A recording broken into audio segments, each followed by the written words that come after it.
नमस्कार. आजच्या व्हिडिओमध्ये तुमचं सर्वांचं स्वागत आहे. आजच्या व्हिडिओमध्ये आपण पाहणार आहोत की जर तुम्हाला SIP सुरू करायची असेल तर तुमच्या इन्कमनुसार किती अमाऊंटची SIP सुरू करणं गरजेचं आहे, किंवा जर तुमचं एजनुसार तुम्हाला SIP सुरू करायची असेल तर तुमच्या एजनुसार तुमची SIP अमाऊंट किती असायला हवी, ह्या गोष्टी आपण आजच्या या व्हिडिओमध्ये पाहणार आहोत. तर चला व्हिडिओला स्टार्ट करूयात. पण व्हिडिओला स्टार्ट करण्याअगोदर जर तुम्ही चॅनलवरती नवीन असाल आणि चॅनलला अजूनही सबस्क्राईब केलं नसेल तर चॅनलला सबस्क्राईब करून ठेवा, म्हणजे असेच इन्फॉर्मेटिव्ह व्हिडिओज तुम्हाला या चॅनलवरती पाहता येतील. तर चला व्हिडिओला स्टार्ट करूयात.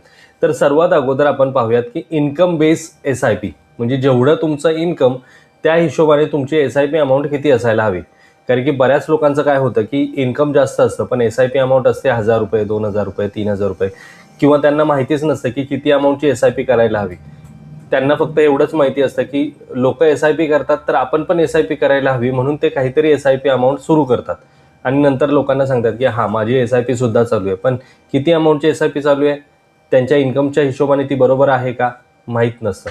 किंवा काही लोक अशीही आहेत की ज्यांचं इन्कम खूप कमी असतं पण त्या हिशोबाने ते SIP अमाऊंट खूप जास्त करतात, ज्याचा त्यांना लॉंग टर्ममध्ये फायदा सुद्धा होणारच आहे. तर आता आपण पाहूयात की इन्कमनुसार किती SIP अमाऊंट असायला हवी. आता स्क्रीनवर तुम्हाला दिसत असेल की जर तुमचं इन्कम 20,000 रुपये असेल, आता हे इन्कम म्हणजे सॅलरीमध्ये असू शकतं किंवा तुमचा बिझनेस असेल आणि त्या बिझनेसमधनं तुम्हाला जर काही इन्कम येत असेल तर त्या 20,000च्या इन्कममधनं तुमची मिनिमम SIP अमाऊंट असायला हवी 3 ते 4,000 रुपये. म्हणजे 3 ते 4,000 रुपयाची SIP करणं गरजेचंच आहे जर तुम्हाला काहीतरी अमाऊंट सेव्ह करायची किंवा लॉंग टर्ममध्ये वेल्थ क्रिएट करायची असेल तर. आणि त्यापेक्षाही जर पुढे जाऊन 2 पावलं पुढे जाऊन तुम्हाला जर SIP अमाऊंट सुरू करायची असेल तर त्याला आपण आयडियल SIP असं म्हणू शकतो. ती असेल 5,000 रुपये. म्हणजे जर 5,000 रुपयाची SIP तुम्ही चालू करू शकलात तर तुम्ही तुमच्या गोलपर्यंत किंवा जी वेल्थ क्रिएट करण्याचा जो तुम्ही विचार करताय ना ती तुम्ही थोडंसं लवकर करू शकाल. त्यानंतर जर तुमचं 30,000 इन्कम असेल, जे सॅलरी किंवा बिझनेस असेल, तर त्यामध्ये तुमची मिनिमम 5 ते 6,000 रुपयाची SIP असायला हवी आणि आयडियल SIP तुमची 8,000 रुपयाची असायला हवी. यानंतर जर 40,000 रुपये मंथली इन्कम जर तुमचं असेल तर 7 ते 8,000 रुपयाची SIP मिनिमम असायला हवी. आणि जर आयडियल SIP म्हटलं तर ती मिनिमम 10,000 रुपयाची असायला हवी. आता बऱ्याच चांगल्या सिटीजमधली जी लोकं आहेत, म्हणजे मुंबई असेल, पुणे असेल, नाशिक असेल, सोलापूर असेल, सातारा असेल, ह्या जिल्ह्यातली लोकं आहेत, किंवा इकडे रत्नागिरी असेल, सिंधुदुर्ग असेल, सावंतवाडी असेल, किंवा हा जो पट्टा आहे ना, या पट्ट्यामधले जी काही लोकं आहेत ज्यांच्याकडे अर्निंग सोर्स चांगला असतो आणि एवढा अर्निंग सोर्स असून सुद्धा त्यांची SIP अमाऊंट किती असते माहिती आहे का, 2,000 3,000. बाकीचे पैसे कुठे जातात तर सर आम्हाला लागतात, खर्च करण्यासाठी लागतात, किंवा इतर ठिकाणी आम्हाला ठेवायचे असतात, किंवा बँकेत FD करायची असते. तर अशी काही त्यांची कारणं असतात. तर नाही, जर तुमचं इन्कम जर 40,000 रुपये किंवा 40,000च्या आसपास असेल तर मिनिमम तुमची 7 ते 8,000 रुपयाची SIP असायलाच हवी. तरच तुम्ही लॉंग टर्ममध्ये वेल्थ क्रिएट करू शकता. नाहीतर 2 आणि 3,000च्या SIPने तुम्ही खूप मोठी वेल्थ क्रिएट करू शकणार नाही.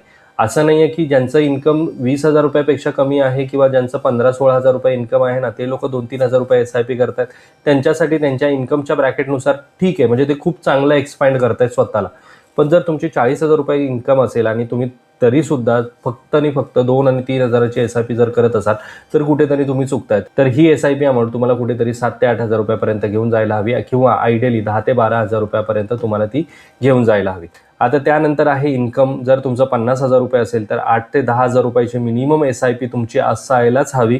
आयडियल SIP ही 15,000 रुपये असायला हवी. यानंतर आहे 75,000 रुपये. जर तुमचं इन्कम असेल तर मिनिमम तुमची 12 ते 15,000 रुपये SIP असायला हवी. आता हे असायलाच हवी यासाठी म्हणतोय की मी समजून चला की 50,000 रुपये इन्कम आहे आणि त्याच्यातले फक्त 2,000 रुपये तुम्ही SIP करताय, तर याचा अर्थ तुम्ही तुमच्या इन्कमच्या 10% सुद्धा इन्व्हेस्ट करत नाही आहात.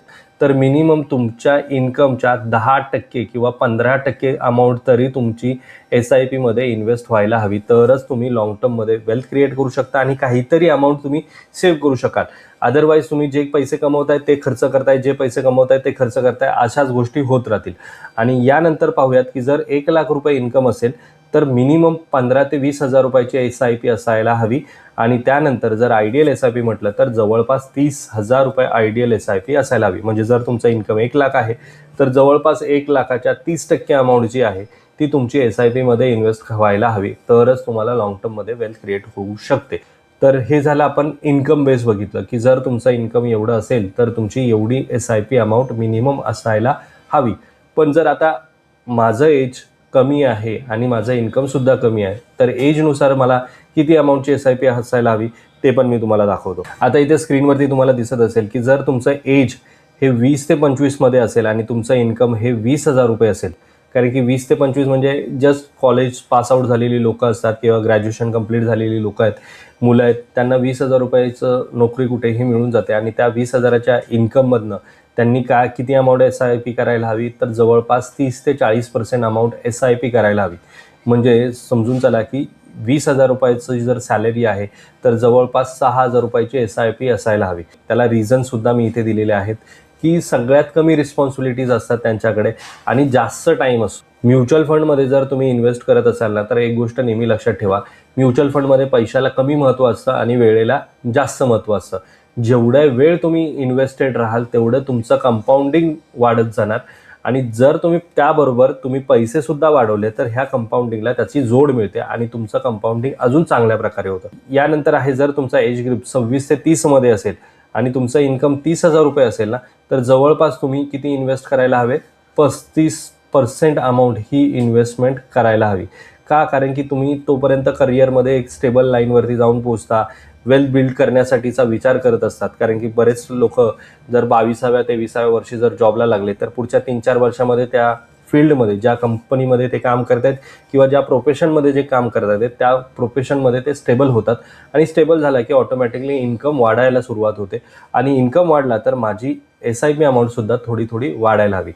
यानंतर आहे, जर 31 ते 35चा एज ग्रुप तुमचा असेल आणि तुमची सॅलरी जी आहे ती किंवा इन्कम जे आहे ते 40,000 रुपये असेल तर 20 ते 25% SIP असायला हवी.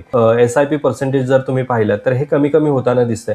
याला रिझन असं की जसं जसं तुमचं एज वाढतं ना तसं तसं तुम्हाला रिस्पॉन्सिबिलिटीज तुमच्या वाढत जातात. म्हणजे सुरुवातीच्या वर्षांमध्ये जेव्हा तुमचं वय 20-22 वर्ष असेल त्यावेळेस तुम्हाला कोणत्याही प्रकारच्या रिस्पॉन्सिबिलिटीज नसतात किंवा ज्या असतात त्या खूप कमी असतात. पण जसं तुमचं एज वाढतं त्या हिशोबाने रिस्पॉन्सिबिलिटीज वाढतात. म्हणजे जेव्हा तुम्ही वयाच्या 30व्या वर्षापर्यंत पोहोचता तोपर्यंत तुम्हाला गाडी घ्यायची असते, एक घर घ्यायचं असतं, लग्न करायचं असतं, या गोष्टी येतात. जेव्हा तुम्ही 30 ते 35च्या या एजमध्ये पोहोचता त्यावेळेस तुमच्या रिस्पॉन्सिबिलिटीज अजून वाढतात. कारण की त्यावेळेस तुम्हाला मुलं झालेली असतात, मुलांचं शिक्षण असेल, त्यांचं पुढचं भवितव्य असेल, यासाठी खर्च करावे लागतात आणि त्याचबरोबर आपल्या स्वतःवरती सुद्धा मेडिकल एक्सपेन्सेस वाढलेले असतात आणि त्यासाठी सुद्धा आपल्याला खर्च करावा लागतो. म्हणजे ती एक रिस्पॉन्सिबिलिटीज आहे आणि घराच्या पूर्ण संसार सांभाळण्याची एक रिस्पॉन्सिबिलिटी आहे. तर ह्या रिस्पॉन्सिबिलिटी जसं जसं तुमचं एज वाढतं तसं तसं वाढत जातं. आणि तसंच इथे तुम्ही पहा की जेव्हा 36 ते 40च्या एजमध्ये तुम्ही इथे SIP अमाऊंट जी आहे ना तुम्ही 20% कन्सिडर करतो. कारण की जरी 50,000 रुपये सॅलरी असेल ना तरी 50,000 रुपयाच्या सॅलरीमधनं 15 ते 20% म्हणजे जवळपास 10,000 रुपयेच फक्त सेव्ह करू शकतो माणूस. कारण की त्याच्याकडे तेवढ्या रिस्पॉन्सिबिलिटी वाढत जातात. 30 ते 40 मध्ये असतात तेव्हा आपण मुलांच्या शिक्षणावरती खर्च करतो. जेव्हा ती 40 ते 45 मध्ये आपण असतो त्यावेळेस मुलं अजून मोठी झालेली असतात. मग त्यांना लागणारे गॅजेट्स, मोबाईल असो, लॅपटॉप असो, इतर काही गोष्टी लागतात स्कूलमध्ये, त्या सगळ्यांवरती आपल्याला खर्च करावा लागतो. त्याच्यानंतर त्यांचे ट्युशन्स असतील, एक्स्ट्रा अजून ॲक्टिव्हिटीजमध्ये ते पार्टिसिपेट करत असतील तर त्याच्यासाठी लागणारं कोचिंग, ह्या सगळ्या गोष्टींसाठी खर्च खूप वाढत जातो. आणि त्यावेळेस आहे ना SIP वाढवण्याचा आपण जर विचार केला ना तरी वाढवू शकत नाही.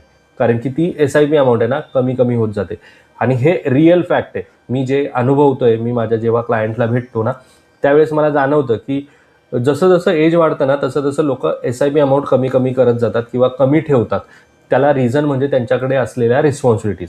तुम्ही 46 ते 50 मध्ये पोहोचता त्यावेळेस तुमच्या मनामध्ये एक विचार घोळायला सुरुवात होते की आता मला रिटायरमेंट प्लॅनिंग करायला हवं आणि रिटायरमेंटसाठी फक्त पुढचे 10 ते 15 वर्ष त्यांच्याकडे शिल्लक असतात.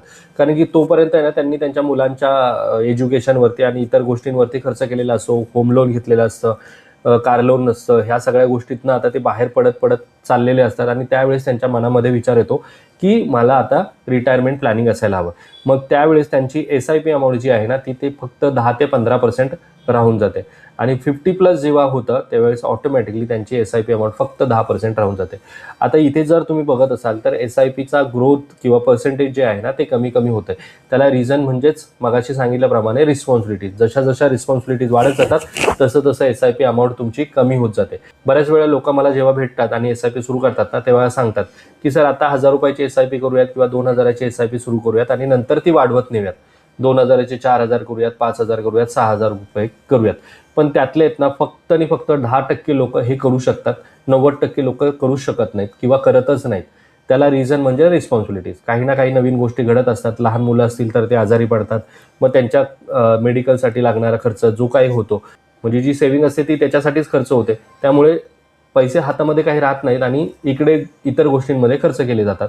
त्यामुळे जर तुम्हाला SIP सुरू करायची असेल आणि तुमचं वय कमी असेल ना, तर सुरुवातीच्या काळामध्ये जेवढी अमाऊंट तुम्हाला वाढवता येईल ना तेवढी अमाऊंटची SIP तुम्ही करा. भले ती नंतर तुम्ही कमी करत जा. या टेबलमध्ये तुम्हाला इथे दिसत असेल की जसं जसं एज वाढत जाते SIPची जे पर्सेंटेज आहे ना ते मी कमी कमी करत केलेलं आहे. त्याला रिझनच हे आहे की जसं वय वाढतं SIPची अमाऊंट कमी होते, वाढत नाही. हेच मला तुम्हाला ह्या व्हिडिओच्या माध्यमातून सांगायचं की जेव्हा आपण ठरवतो ना की SIP सुरू करायची आणि SIP अमाऊंट आपल्याला समजत नाही की आपण किती अमाऊंटची SIP करावी, त्यावेळेस ही गोष्ट लक्षात ठेवा की जेवढी तुम्हाला शक्य आहे ना सुरुवातीच्या काळामध्ये, हा टेबल वगैरे विसरून जा की माझं एज एवढं आहे, माझं इन्कम एवढं आहे तर मी एवढीच करेन वगैरे. ह्या गोष्टी सगळ्या सोडून द्या. तुमचं जर एज कमी आहे आणि तुमचं रिस्पॉन्सिबिलिटी जर तुमच्याकडे कमी आहेत आणि तुमच्याकडे पैसे खूप सारे सेव्ह होतात आहेत ना, तर सुरुवातीच्या काळामध्ये प्रयत्न करा की जास्तीत जास्त अमाऊंट इन्व्हेस्ट करण्याचा. म्हणजे जर तुमची 20,000 रुपये सॅलरी आहे आणि तुमच्यावरती काहीच रिस्पॉन्सिबिलिटी नाही आहेत, 20,000 रुपये तुम्हाला स्वतःवरतीच खर्च करायचे आहेत, तर त्या 20,000पैकी जवळपास तुम्ही 15,000 रुपयाची SIP करा, 5,000 रुपये स्वतःसाठी ठेवा. पुढच्या वर्षी जर ती सॅलरी वाढली आणि ती 35,000-40,000 रुपयापर्यंत गेली तर जवळपास 25,000 रुपयाची SIP करा. म्हणजे काय होईल की तुमच्याकडे कमी वेळामध्ये ना जास्त पैसा तुम्ही जमा करू शकाल आणि नंतर जसं जसं तुमच्या रिस्पॉन्सिबिलिटीज वाढत जातील ना, ही 15,000 रुपयाची SIP किंवा 10,000 रुपयाची SIP आहे ना, तुम्ही 8,000 करा, 6,000 रुपये करा, 5,000 रुपये करा. हे करणं शक्य आहे. पण सुरुवातीच्या काळामध्ये तुम्ही जास्तीत जास्त अमाऊंटची SIP करण्याचा प्रयत्न करा. या व्हिडिओमध्ये मी कुठेही तुम्हाला रिकमेंड करत नाही की तुम्ही अशाच प्रकारचं पॅटर्न फॉलो करा किंवा अशाच प्रकारचं तुम्ही इन्व्हेस्टमेंट स्ट्रॅटेजी करा. यामध्ये कुठेही मी तुम्हाला बाय किंवा सेलचं रिकमेंडेशन करत नाही. हा एज्युकेशनल पर्पजसाठी बनवलेला व्हिडिओ, त्याच्याकडे त्या दृष्टीने पहा, पण विचार करा. तर हेच होतं मित्रांनो आजच्या व्हिडिओमध्ये. आजचा जर हा व्हिडिओ तुम्हाला जर आवडला असेल तर व्हिडिओला लाईक करा. या व्हिडिओबद्दल काही कमेंट्स असतील ना तुमच्या, तर त्यासुद्धा मला कमेंट बॉक्समध्ये सांगा. भेटूयात मित्रांनो अशाच एका इन्फॉर्मेटिव्ह व्हिडिओमध्ये. तोपर्यंत बाय बाय.